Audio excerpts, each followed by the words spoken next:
Hello, fellow splitting geniuses. Welcome to another live episode of Splitting Smart, where for those of you who are joining us for the first time, Splitting Smart is where Heather and I get to have candid and super informative discussions with divorce and well-being professionals. So our goal is to provide you with knowledge on various modalities of support that can help you to unhitch with fewer hitches.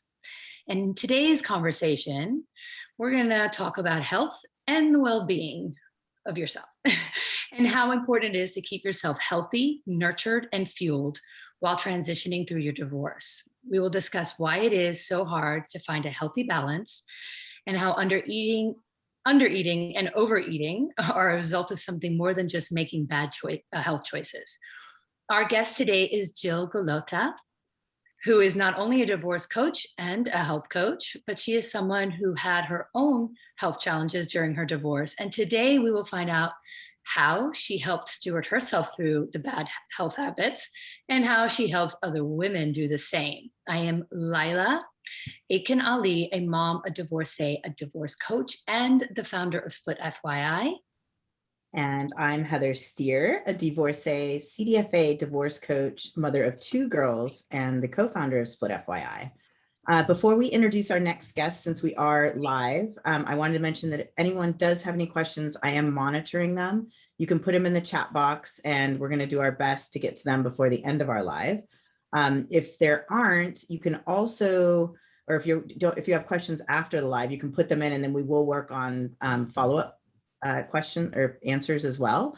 And so without further ado, please welcome Jill. And Jill, we're so grateful to have you with us today. So I think the topic of health and eating disorders and creating bad habits during your divorce is something that is overlooked or misunderstood. And there's so much guilt around, I didn't get the divorce diet. I was not the divorce diet. I was the put on 20 pounds person. So, and I wished I was the other way, but at the same time, I now recognize that also is not a healthy option. So I would love it if you could share a little bit more about your background and how you support people going through divorce.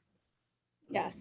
And thank you both lovely ladies for having me on here. I'm so honored to be on here and talking about this topic, because just as you said, I think it goes very much overlooked. I think there's so many moving parts and emotions that go on as you're getting divorced that we often get lost in all of that, and our health and our wellness really gets lost in that and really becomes on the back burner, and we're not taking care of ourselves in any capacity. And there's often not a thought about taking care of ourselves because we're just trying to figure out, are my kids going to be okay? Where am I going to be living? What's this going to look like? How am I going to survive financially? So all these heavy things are happening where you and yourself and your health kind of get lost in that.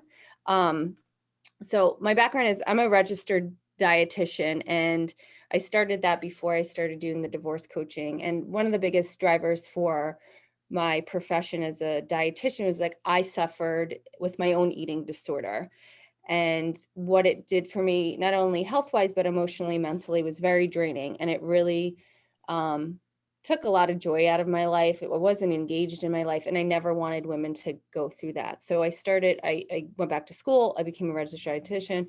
I started my own private practice, really focusing on disordered eating and eating disorders because of my own personal history with that. And what I came to find as I was working with these women, and then, during the course of that time, going through my own divorce and seeing how my disordered eating patterns really heightened during my divorce, coupled with working in my practice and seeing how these disordered eating habits were really coming from a place of emotional distress, relationships, marriages falling apart, divorces. And it was just this convergence of both of my both of my personal lives, eating disorder, divorce, your health and well-being through that. And it became this huge aha moment of, these are the women that I really want to be helping, because the impact that divorce has on your health is so great that I don't think it's really acknowledged as much as it should be through that process. It's not really focused on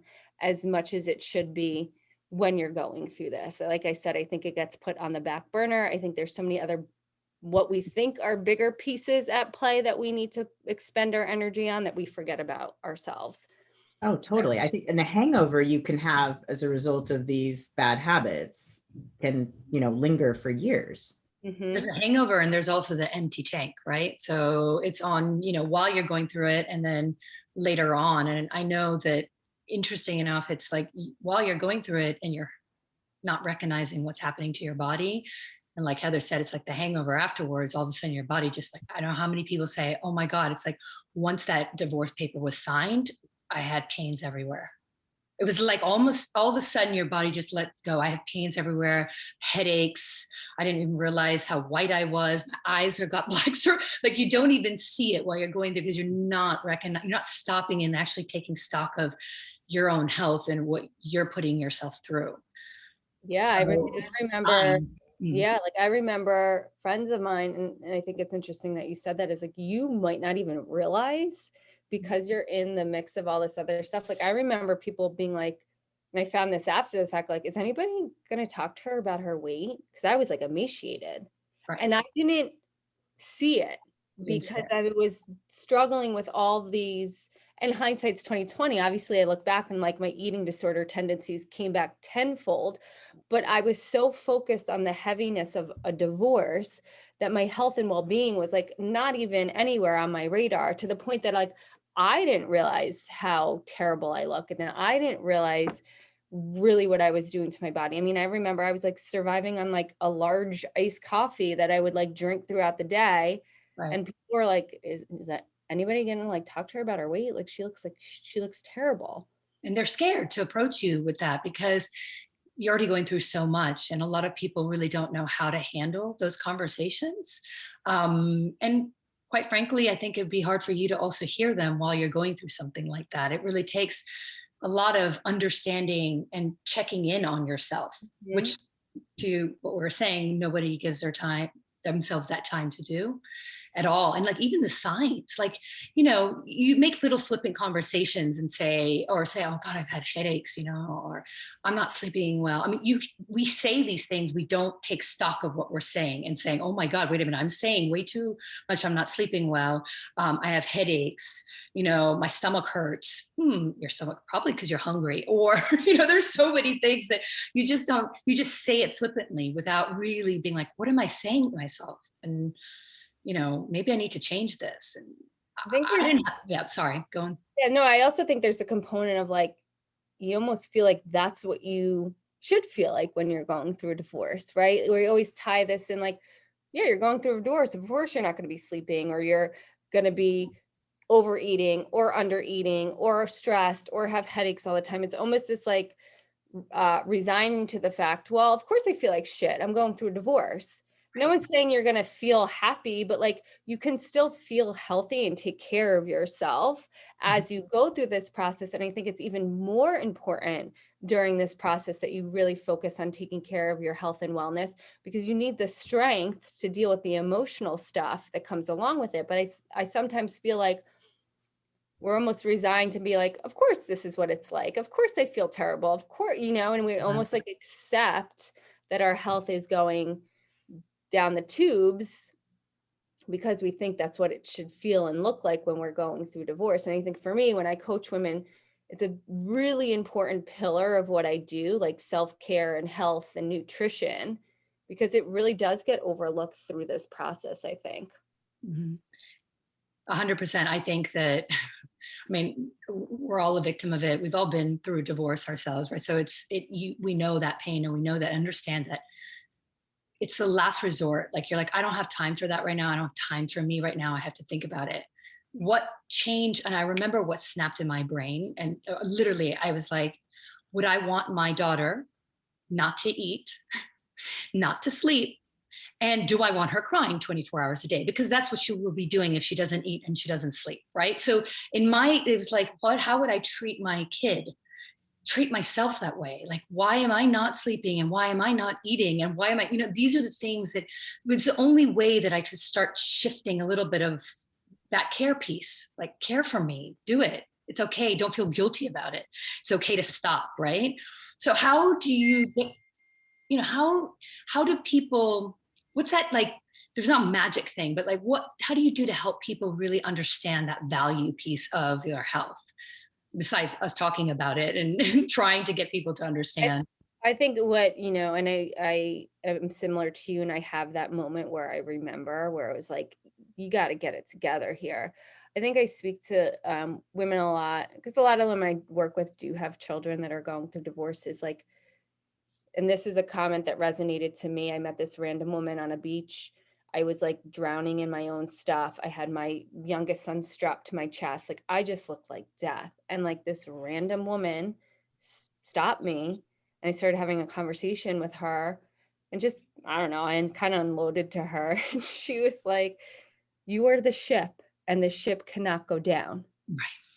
And she was like, you cannot take care of these kids if you are not taking care of yourself. And that was a really big turning point to me because it didn't feel selfish anymore. It made it a priority. Like, as moms, we always put our kids first and we want to take care of them. But how the hell are we taking care of them if we are drowning and we're unhealthy and we have no energy?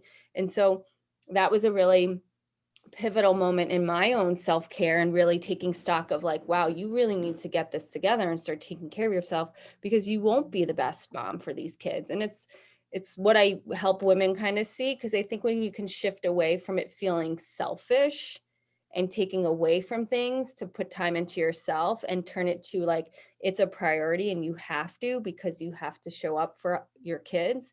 It's a really impactful shift for women to start to look at it as like a priority and not a selfish act. Right. Yeah, I still struggle with that every day. And you're absolutely right. And the scary statistics that go along with not taking care of yourself during a very heightened stress period are very scary. They are the statistical rate of cancer post-divorce and rate of people getting cancer past this stressful period is very significant. There's a lot of studies around it, which to me was a very kind of was part of my like, pull yourself up and you've got to be healthy and like have a better balanced lifestyle, not be drinking so much, not be eating so much, like try and get out there and start exercising. And I found a group of women to start weight training with again. And, then COVID hits and that's a whole nother thing. But yeah, it's time for me to probably revisit some of these things. But that's another one that really is real for people out there to remind themselves of, is you can't live in this high level of, cortisol and other things. And I don't know if you have some ideas on how to help manage some of those, because it is when you're under stress for a long period of time, there's a real big chemical imbalance in your body, right? Absolutely. Yeah. Yeah. And I think, a huge point of like cortisol and our stress and the impact on our health, like literally. And then when I counsel people in just even the realm of my nutrition practices, I talk about stress before I talk about what you're putting in your mouth. Because when you're hormonally imbalanced like that, I don't care what you're eating, the way you're digesting it, the way you're absorbing your nutrients, the way your body is being under stress and then inflamed is so detrimental to your overall health. So really focusing on stress management techniques and tools becomes a really big component of how I work with not only my nutrition solely clients, but even the women going through divorce, because the health implications of remaining in such an elevated state of stress or an elevated state of like high cortisol is very, very detrimental to your health. So I work a lot with people of coming up with like stress management techniques. And I believe that those are very, there's the obvious ones, right? Like yoga, meditation, breath work. But I also find like these things can be very individualized. Like it's really finding that thing that gives you the moment of like, "Oh, I can breathe, that I can like, that gives you that feeling of letting go and letting down and just like dropping your shoulders." So, things like adult coloring books or a hot bath or out for a walk or coffee with a friend. I remember for me, and it's like random stuff. Like for me, it was playing solitaire with actual cards at night when my kids went to bed that gave me that release. So, it's finding that thing and implementing it daily.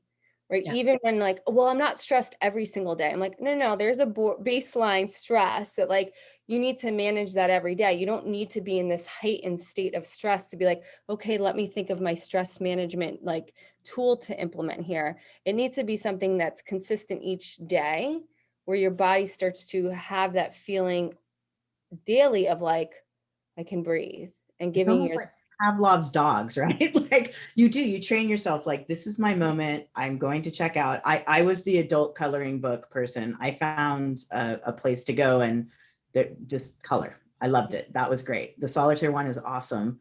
But it is like when I would sit down, there was this instantaneously, I would pick up the pencils and know that this is where I was for the next half hour to hour, however long I was going to sit there that day.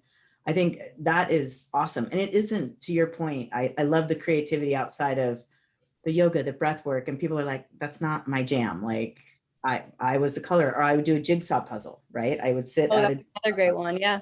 It's you time. It's mind numbing you time. That's something that you're not putting any energy to, but it's giving you some energy back, because I think creativity is definitely my jam, but I definitely needed that space where I could just do anything.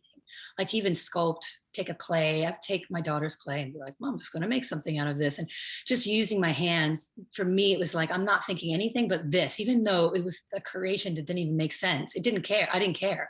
It wasn't about making something perfect. It was just about putting energy into something different and creating. Right. So, and a lot of people even said gardening. I remember some people say that really makes me happy, because again, it's giving time to yourself. And the Mhm. habit thing. So you said two things in there that were really great, because the habit thing is really, really essential. And what you said was gold dust, because I think people think, oh my God, well, I've got to fit some time in there, like an hour. I don't have time, an hour to day. Like that stresses them out so much. But if you make it a daily routine, even if it's 5 minutes, I always say that it's like whatever it is that you start doing a little bit, right? Every day, then it does become something that you incorporate wherever you have time, and you'll find that time, because now it's a habit. You have to do it. Mhm. It's something your body craves. It's something your mind craves, right? Absolutely. That's really important. And I love that you said that. And I like that, people really realize that it is a misconception when you're like, oh my God, I need me time. And it needs to be like an hour of this. And no. Me time is just like, it's a refuel, right? Yeah, and I think it's important to point that out, that it doesn't have to be this, it shouldn't one be a stressful, overwhelming thing to incorporate me time or self-care time. And it Exactly. doesn't need to be this grandiose gesture for an hour, or, it can be something small for 5 minutes. And I think it's really important to think about, because, during this time where you're divorced, you're so stressed. You feel like you have no time. You feel like you're drowning. You feel like you're in a fog. So then to turn around and be like, okay, so also you're going to meditate for an hour Yeah. and do yoga every day. So how's that fit into everything you're dealing with? Like, no way.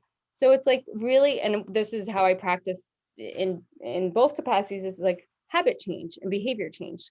Let's start small. Can we find 5 minutes for you to sit and read the book that makes you feel good? Mm, Cool. Let's do 5 minutes until that's happening very easily every single day. Now let's do 10. And right. it becomes this very gradual, progressive thing that doesn't feel overwhelming for the woman. And then it just becomes implemented, ingrained into their everyday. And before they know it, they're reading 30 minutes a day, and like their mood has really started to shift because they've gotten that time. So I think it's important to, when you're talking about health and wellness and taking care of yourself, especially in the capacity of when you're going through a divorce, doing it in a way that doesn't feel impossible or overwhelming for the Mhm. woman. Love that. All right, let's transition from the stress management over to some of the eating habits that also can help, just simple things that people can do while they're lost. Because sometimes, you're just like, it makes me feel better to eat the candy or to have the drink, or, but maybe if I reach for something different or reach for something in addition to that would make a big impact. I would love your ideas on that. Yeah, so I think, we touched on it a little bit. I think with the food portion of this, like you could go either way. There could be the woman that is like not eating at all, but there's also the women that end up overeating because it's like a coping mechanism for them. So in that realm of things where it becomes like, it makes me feel good to eat the candy, or it makes me feel good to eat the cake, is really starting to help find another coping mechanism. Like, is it really making you feel good? Because I can imagine, and I'm questioning that. Like, does it make you feel good overall? Like, do you feel good that, because I know a lot of women, like, they feel awful. I've gained 20 pounds, I gained 25 pounds, but I don't know how to stop because it makes me feel better. So really helping them tap into, like, it's really not making you feel better. It's giving you comfort in that moment, but it's not making you feel better. So helping them kind of reframe that and seeing that, like, and then how do we replace this coping mechanism? Because you do need to feel better in those moments that you're reaching for the candy. So understanding, one, that it's not merely making you feel better, it's comforting you in those moments, Right. and finding a better coping mechanism. And in that process, if that's not working, right? Like, I'm still reaching for this, I'm still reaching for that. Like, okay, until we find the better coping mechanism that is going to fill that, like, comfort that you're getting from this food choice, let's switch the food choice out. Yeah. We're still going to work, right? Because I think it's really important to, that type of stuff, like switching out the food, is a band-aid. And if you need that band-aid temporarily, that's okay. But if you're not looking at the crux of it and the underlying emotion that's driving that behavior, in my opinion, you're not really doing your job. You're just band-aiding this. Right. So, yeah. Yeah, but you do have to make that, like, it's not a quick fix. So I like what you said, because you're, giving permission to the fact that it's okay that you kind of change it up a bit. I mean, I say this because I know I'd mentioned it earlier before we were talking, before we wwent live. My mom is like a health fanatic. She literally, I mean, she chased us around the house with cod liver oil. I was saying, like, she was health, right? And when she went through the divorce, and I remember she would have those big, massive bags of M&Ms and eat the whole thing out of nerves. She's a nervous energy person. She didn't eat. She lost a lot of weight because she didn't eat healthy, but then she would eat a whole bag of M&Ms and, like, not even realize she's doing it. But she needed that chewing, that, like, something to calm her down. And she doesn't have any other vices. She doesn't drink, she doesn't smoke, she doesn't do any of that stuff. It was M&M eating. So what she did do, which was really interesting, because she did recognize, I even said, Mom, what are you doing? She got gum to replace it. It just doesn't even chew gum today. But during that period of time, she realized, like, what she really was needing is just like that, something in her mouth to chew to calm her down. Mm-hmm. Right? Much like why people smoke, why are they in that habit? Because smoking, a lot of times people just need to breathe. They forget to breathe. So smoking is like that act of, okay, I'm breathing in, even though they're breathing horrible crap. It's just they're breathing it in, but they're calm. They always say smoking makes me feel calm. Actually, quite the opposite. It doesn't actually make you feel calm because it's nicotine, but they feel calm because they're breathing.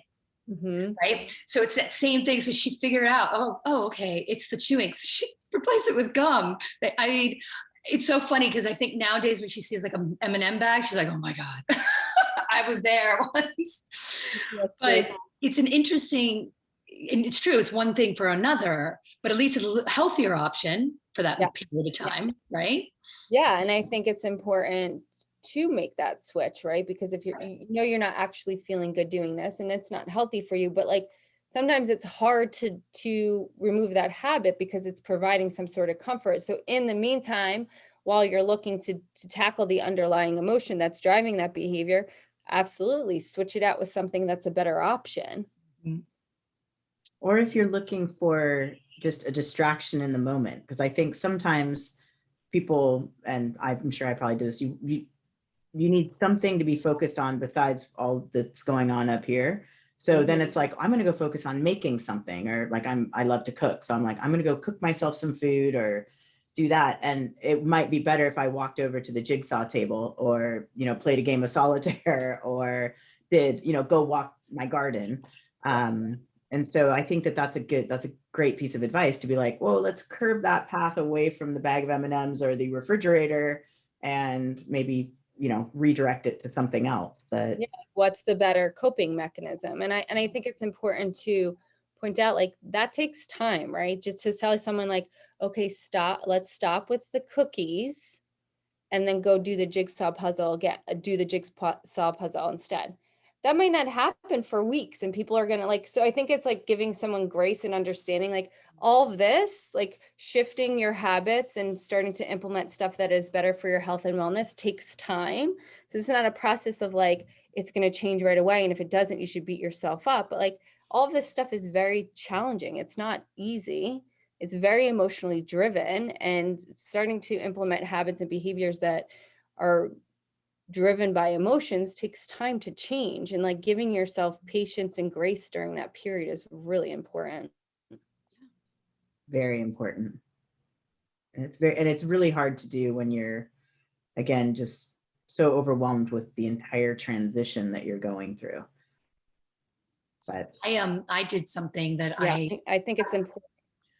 no, what I was saying is that I remember that I had a really bad eating habits when I was going through my divorce. And in fact, and I don't know if you advocate for this too for other people, but I wouldn't eat just like you. I just shut down. My stomach shut down. I had my friend come over and keep me company.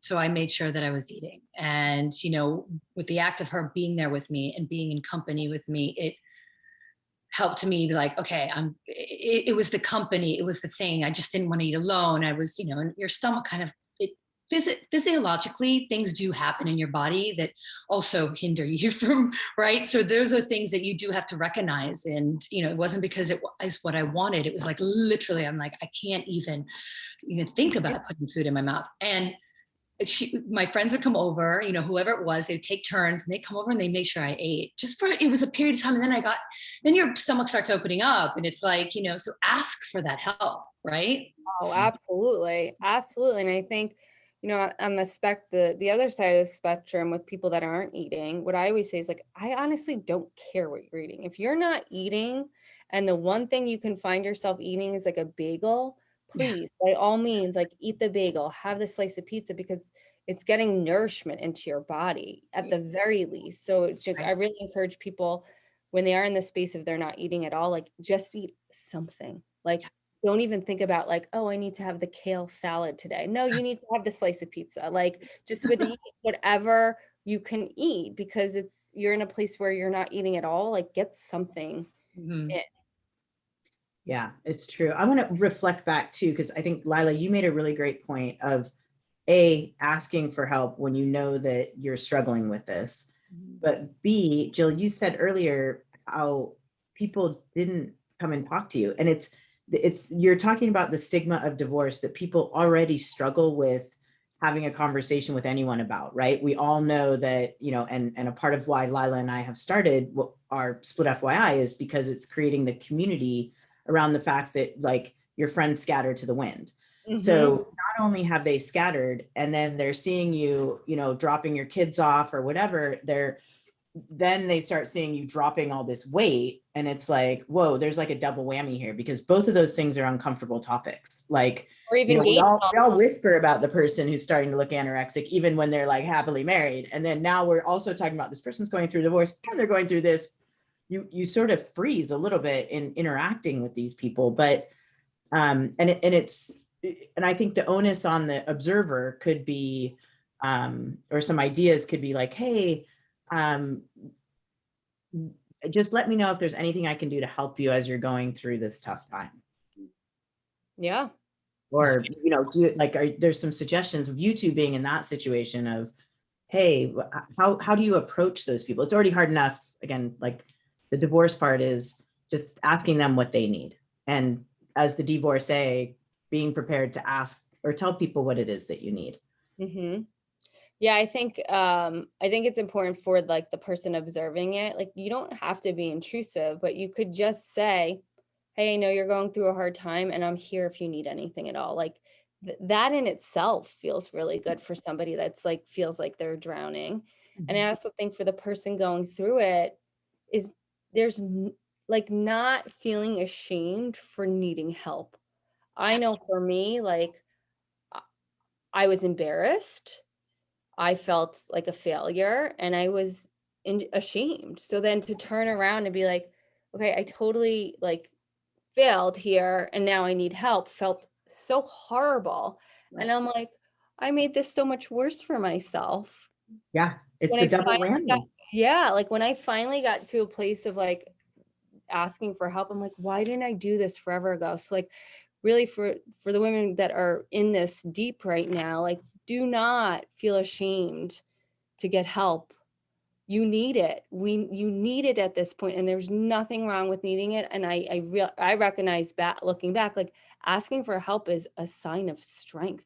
Do not suffer in silence. Like I truly wish I had a me when I was going through my divorce. That someone that had, you know, I always say I'm only a couple years ahead of you. Like I've been through the fucking ringer of it all. Like Yep. I wish I had somebody that got it, because like you were saying, your friends scatter, or the people that are still around have no idea what you're going through. And I truly believe you cannot understand this process if you have not been through it. So And true. to really connect with somebody, find a divorce coach, find a dietitian, find a group like you women have started, and get the support and help. And there's nothing wrong with that. Nothing. No, do divorce differently. I was reading something that's, what would you tell your divorcing self at the beginning of your divorce that you've learned now? And that's one of the biggest ones. Go find your tribe to go through this with. Go find the professionals that are passionate about helping you get through this, as physically, emotionally, and financially whole as possible. And I mean, it's so critical. And it is true to find the people that really do specialize in the divorce space. There's a lot of us out there. I mean, it is what we're passionate about. And there's a lot of relatability that, gosh, I wish I would have figured that out. I mean, that's at the end of my own divorce, I turned to my attorney and asked who I could have called. And that's how I got turned on to actually working in the industry now. So it's important. I mean, and the work you're doing is great. And I learned a lot today. Yeah. That's great. Just to wrap that up and that piece up, I think we're all saying this is because we all know the value, and hindsight is, 50-50. Like it'd be great to go back and do it again. And I remember even saying to myself, I knew I needed it. I just didn't know what I needed, right? It was like somebody to relate to, somebody who can help me through. So I always say now it's, what you're creating when you're going through something so transitional and so hard. And I think anybody could utilize this, by the way, even if you're not going through one, is your board of advisors. Heather and I are building up this company, and part of the process is we want board of advisors. And of course, why do we want that? Because we can't know all the nuances of every single thing of setting up a company. It's impossible. Not two of us. We don't have all the skill sets, right? So obviously we need that advisory board, right? So it's the same in life. It's like, hey, let's create that.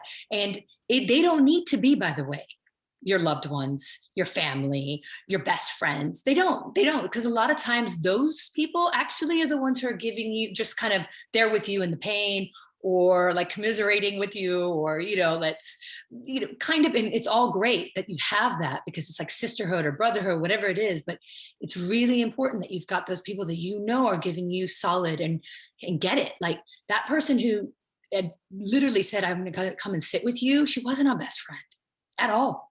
She was barely like she's just someone from, the park actually. And she was like, somebody I saw every day. And it was like, oh my God, yeah, that's such a great idea actually. And it was so interesting that all of a sudden then she became part of this, my little advisory board, to get me through that moment. So, and that's part of getting a coach, or part of getting a dietitian, a part of getting all the help that you need, or having a person in your life that might not be your best friend, but can give you that solid advice. So, and a community. Yeah.